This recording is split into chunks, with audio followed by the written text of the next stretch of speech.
এটার কারণ হিসেবে মানে এইটা আমরা দেখতে পাচ্ছি যে এই যে এখন যারা মানে ক্ষমতায় আসে, বিশেষ করে আমাদের বৈষম্য বিরোধী ছাত্র আন্দোলন থেকে যেসব উপদেষ্টারা এবং উপদেষ্টারও বড় উপদেষ্টারা, অতি উপদেষ্টারা যারা আসেন, তাদের আচার আচরণ এটা দেখা যায়। তারা আইন নিজের হাতে তুলে নিতেছেন, বিচার নিজেরা করতেছেন, সালিশ করতেছেন, মানে একদম। এবং কেউ অন্যটা বললে শেখ হাসিনার মতোই শেখ হাসিনার গলায়ও ধমকাইতেছেন স্যার।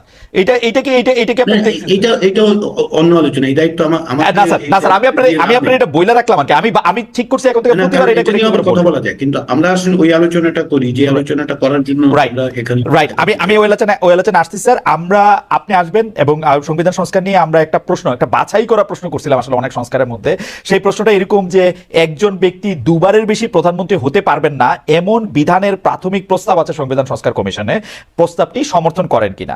প্রস্তাবটি সমর্থন করেছেন শতকরা 94% লোক, প্রস্তাবটি সমর্থন করেন নাই শতকরা 6% দর্শক। স্যার খুবই স্ট্যাগারিং নাম্বার, 1,78,000 ভোট পড়েছে স্যার এখন পর্যন্ত। মানে আমরা এই পোল ওপেন করেছি গতকালের মানে 24 ঘন্টার একটু বেশি সময় হয়েছে স্যার। 1,78,000 দর্শক ভোট দিয়েছেন যে 94% চান যে দুবারে বেশি প্রধানমন্ত্রী হতে পারবে না এরকম একটা জায়গার মধ্যে স্যার কথা। স্যার আমাদের এইবারের যে প্রশ্ন, আপনি এটা নিয়ে মন্তব্য করতেও পারেন নাও পারেন স্যার, আমাদের এবারে যে প্রশ্ন যে অন্তর্বর্তী সরকার টিএসসিতে বা শহীদ মিনারের শপথটা নিয়ে বঙ্গভবনে বর্তমান সংবিধানের অধীনে শপথ নেয় জুলাই বিপ্লব নস্যাৎ হয়ে গেছে। আমাদের এমন কথা বলছেন হচ্ছে কবি রাষ্ট্রচিন্তক আমরা যাকে বলি জনাব ফরহাদ মজার। অন্যদিকে মির্জা ফখরুল ইসলাম আলমগীর বলছেন যে বর্তমান সাংবিধানিক ধারাবাহিকতা তিনি জোর দিচ্ছেন। তিনি বলছেন জুলাই আগস্টে এটা বিপ্লব ছিল না, কারণ বিপ্লবী দল ছিল না, বিপ্লবী সেনাবাহিনী ছিল না।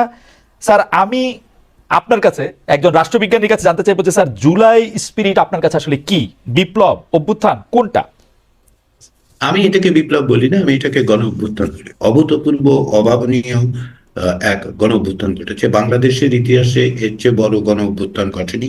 এমনকি স্বাধীনতার পূর্বের গণ অভ্যুত্থান যেটা সবচেয়ে বড় 69-এর, সেটাও প্রকৃতপক্ষে মানে আপনি সমকাল পত্রিকায় 3রা আগস্ট সম্ভবত আমার যে লেখাটা ছাপা হয়, সেটা তো আপনি হয়তো দেখবেন 3 বা 4 তারিখে। সেটাতে আমি তখনই এটাকে গণ অভ্যুত্থান বলে চিহ্নিত করেছিলাম। ফলে আমি এখনো মনে করি এটা একটা বড় অভ্যুত্থান, ব্যাপক গণ অভ্যুত্থান, অভূতপূর্ব এবং বড় রকমের মানে পরিবর্তনের ইঙ্গিত এবং সম্ভাবনায় পরিপূর্ণ একটা গণ অভ্যুত্থান। ওকে স্যার,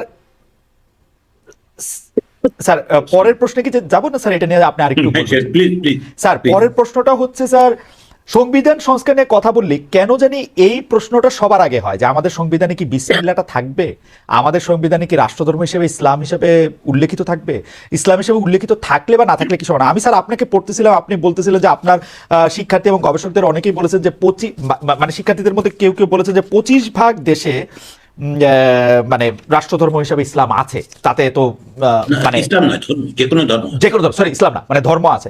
স্যার এইটাকে আপনি আমাদেরটা স্যার আপনি কিরকম দেখেন? বিসমিল্লাহ, রাষ্ট্রধর্ম, যদি আমরা ধর্মনিরপেক্ষতা নাও রাখি, যদি সামাজিক সুবিচার, সাম্য এবং মানবিক মর্যাদায় যাই, তাহলে স্যার এটা কিরকম মানে কি কি চেঞ্জ করা দরকার? বা দেখুন, আমি মানে যে প্রসঙ্গটা উল্লেখ করেছি যে রাষ্ট্রধর্ম থাকার বিষয়টা মানে যেভাবে বিবেচিত হয়, গবেষণা করলে দেখা যায় যে অনেক দেশে এই ধরনের রাষ্ট্রধর্ম আছে এবং চার্চ আছে, যেগুলো অফিসিয়াল চার্চ বলা হচ্ছে।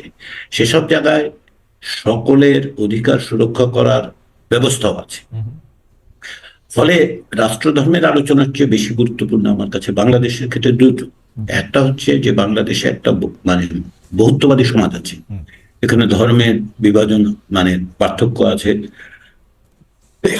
এবং এথনিসিটি